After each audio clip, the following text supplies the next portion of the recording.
정약용이 유배지에서 한 사람을 오래 지켜봤습니다. 그 사람은 어려울 때 많은 도움을 받았습니다. 밥을 얻어먹었고 잠자리를 제공받았고 일자리를 얻었습니다. 하지만 형편이 나아지자 달라졌습니다. 도와준 사람들을 피했습니다. 길에서 마주치면 모른 척했습니다. 심지어 뒤에서 험담을 했습니다. 정약용은 그 사람의 끝을 봤습니다. 좋지 않았습니다. 아니 비참했습니다. 그는 아들에게 편지를 썼습니다. 은혜를 잊는 자의 말로를 봤다.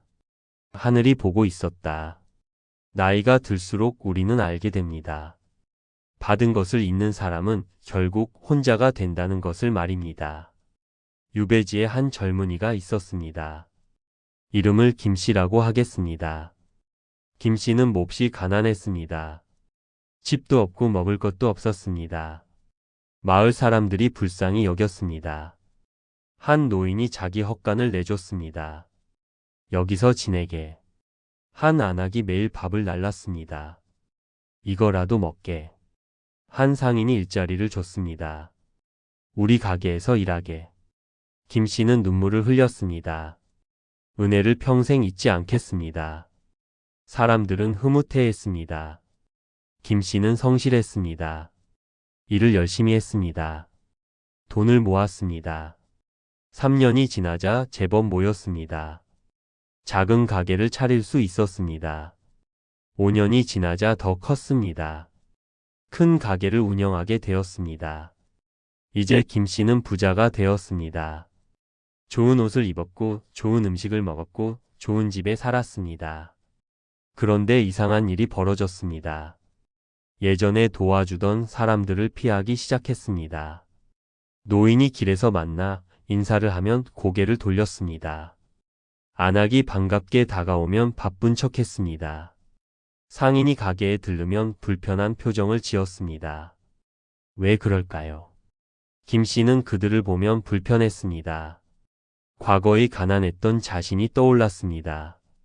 창피했습니다. 남들이 알까봐 두려웠습니다.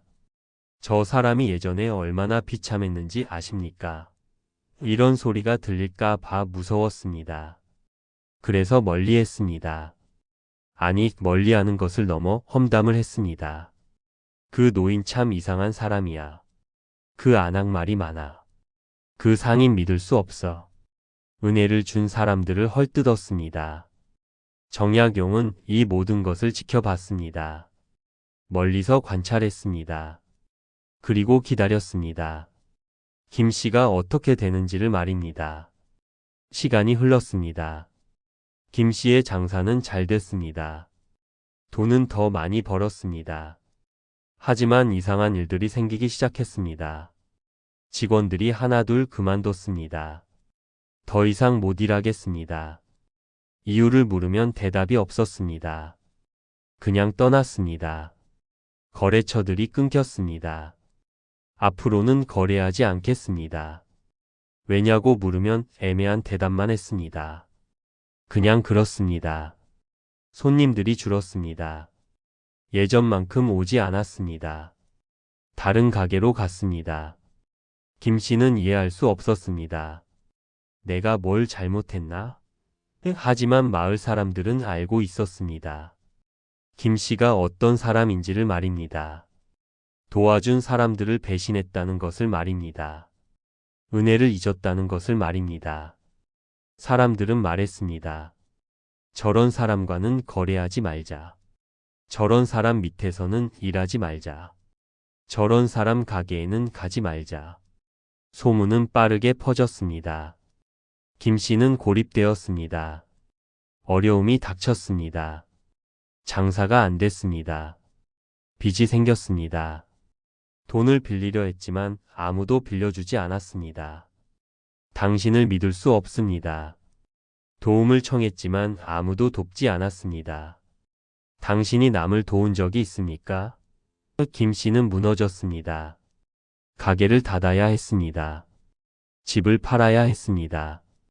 다시 가난해졌습니다. 예전보다 더 비참해졌습니다. 왜냐하면 이제는 아무도 도와주지 않았기 때문입니다. 예전에 도와주던 노인은 세상을 떠났습니다. 마지막까지 김 씨를 용서하지 않았습니다. 안악은 이사를 갔습니다. 김 씨를 보기 싫어서였습니다. 상인은 다른 사람을 도왔습니다. 김 씨 같지 않은 사람을 말입니다. 김 씨는 혼자가 되었습니다. 완전히 혼자가 되었습니다. 정약용은 이 모든 과정을 지켜봤습니다. 그리고 기록했습니다. 은혜를 잇는 자의 말로를 봤다. 스스로 무덤을 팠다. 정약용은 이것이 처음이 아니었습니다. 유배 생활 동안 비슷한 사람들을 여러 봤습니다. 패턴이 있었습니다. 첫째, 은혜를 잇는 사람은 처음에는 감사해야 합니다. 도움을 받을 때는 눈물을 흘립니다. 평생 잊지 않겠습니다. 은혜를 꼭 갚겠습니다. 진심처럼 보입니다. 하지만 형편이 나아지면 달라집니다. 서서히 멀어집니다. 요즘 바빠서요. 다음에 찾아뵙겠습니다. 약속은 지켜지지 않습니다. 그러다 완전히 끊습니다. 연락도 하지 않고 만나지도 않습니다. 심지어 험담을 합니다. 도와준 사람을 깎아내립니다. 왜 그럴까요? 부끄럽기 때문입니다. 받은 것이 부담되기 때문입니다. 갚아야 한다는 생각이 무겁기 때문입니다. 그래서 아예 없던 일로 만들려 합니다. 은혜를 잊어버리면 빚도 없어진다고 생각합니다. 하지만 세상은 그렇게 돌아가지 않습니다. 둘째, 은혜를 잇는 사람은 결국 고립됩니다. 처음에는 아무도 모릅니다. 혼자만의 비밀입니다. 하지만 시간이 지나면 드러납니다. 도와준 사람이 말하지 않아도 사람들은 압니다. 눈치를 챕니다. 저 사람이 그랬다면서요? 그 은혜를 배신했다면서요? 소문은 빠릅니다. 그러면 사람들이 멀어집니다. 저런 사람 조심해야 해. 저 사람한테 잘해줘봤자 소용없어. 신뢰가 무너집니다. 한번 무너진 신뢰는 회복되지 않습니다. 아무리 해명해도 소용없습니다. 사정이 있었습니다. 오해입니다. 아무도 믿지 않습니다. 과거가 증명하니까요.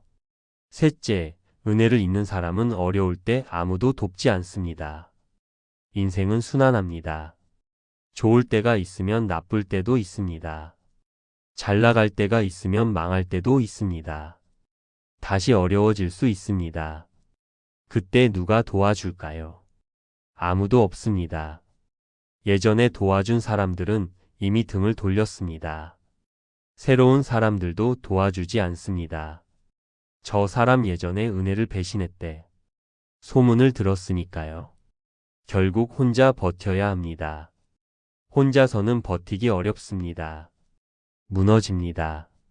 넷째, 은혜를 잇는 사람은 자식도 그렇게 배웁니다. 부모를 보고 자식이 배웁니다.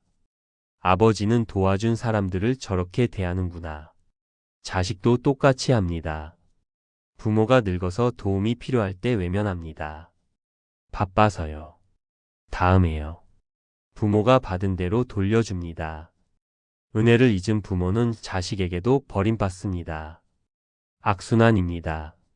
다섯째, 은혜를 잇는 사람은 마음이 편하지 않습니다. 겉으로는 태연한 척합니다. 나는 괜찮아. 후회 없어. 하지만 속은 불편합니다. 양심이 찔립니다. 밤에 잠을 이루지 못합니다. 도와준 사람들 얼굴이 떠오릅니다. 미안합니다 라고 했어야 했는데, 감사합니다 라고 했어야 했는데, 후회가 밀려옵니다. 하지만 이미 늦었습니다. 그 사람들은 이미 떠났습니다. 용서받을 기회도 없습니다. 평생 그 짐을 안고 삽니다. 정약용은 이런 패턴을 여러 번 봤습니다. 한두 명이 아니었습니다. 많았습니다. 그리고 공통점이 있었습니다. 모두 불행하게 끝났습니다. 예외가 없었습니다. 어떤 이는 병들어 죽었습니다. 아무도 간병하지 않았습니다. 어떤 이는 빈털터리가 되었습니다. 아무도 빌려주지 않았습니다. 어떤 이는 외롭게 죽었습니다. 장례식에 아무도 오지 않았습니다. 정약용은 기록했습니다. 하늘이 보고 있다. 은혜를 잊는 자는 반드시 대가를 치른다. 빠를 수도 있고 느릴 수도 있지만 반드시 온다. 이것은 교훈이 아니라 관찰이다. 내가 본 것을 기록할 뿐이다. 그렇다면 반대의 경우는 어땠을까요? 은혜를 기억하는 사람은 어떻게 되었을까요? 정약용은 이것도 봤습니다. 유배지에 박씨라는 사람이 있었습니다. 박씨도 가난했습니다. 김씨처럼 도움을 많이 받았습니다. 하지만 달랐습니다. 형편이 나아진 후에도 은혜를 잊지 않았습니다. 노인을 찾아가 절을 했습니다. 어르신 덕분에 살았습니다. 안악에게 선물을 드렸습니다. 어머니 은혜를 잊지 않았습니다. 상인을 찾아가 감사를 표했습니다. 형님이 아니었으면 오늘의 제가 없습니다. 그리고 실천했습니다. 노인이 아프면 간병했습니다. 안악이 어려우면 도왔습니다. 상인이 곤란하면 도왔습니다. 말로만이 아니라 행동으로 보여줬습니다. 사람들은 감동했습니다. 저런 사람 보기 드물다. 의리가 있다. 믿을 만하다. 박씨의 소문이 퍼졌습니다. 좋은 소문이었습니다. 그러자 사람들이 박씨를 도왔습니다. 저 사람은 도와줄 가치가 있어. 저 사람은 배신하지 않아. 거래처가 늘었습니다. 직원들이 오래 일했습니다. 손님들이 많이 왔습니다. 박씨의 가게는 번창했습니다. 김씨보다 더 잘 됐습니다. 어려움이 닥쳤을 때도 달랐습니다. 박씨도 한때 위기가 있었습니다. 큰 빚을 지게 되었습니다. 망할 뻔했습니다. 하지만 사람들이 도왔습니다. 노인이 돈을 모아줬습니다. 안악이 이웃들을 설득했습니다. 상인이 거래처를 소개했습니다. 박씨는 우리 은인입니다. 우리가 도와야 합니다. 박씨는 위기를 넘겼습니다. 다시 일어섰습니다. 더 크게 성장했습니다. 정약용은 두 사람을 비교했습니다. 김씨와 박씨를 말입니다. 출발은 같았습니다.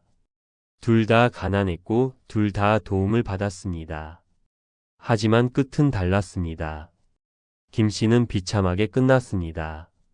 박씨는 행복하게 살았습니다. 차이가 무엇이었을까요? 은혜를 기억했느냐 잊었느냐였습니다. 정약용은 아들에게 편지를 썼습니다. 은혜를 기억하는 것은 도덕이 아니다. 생존이다.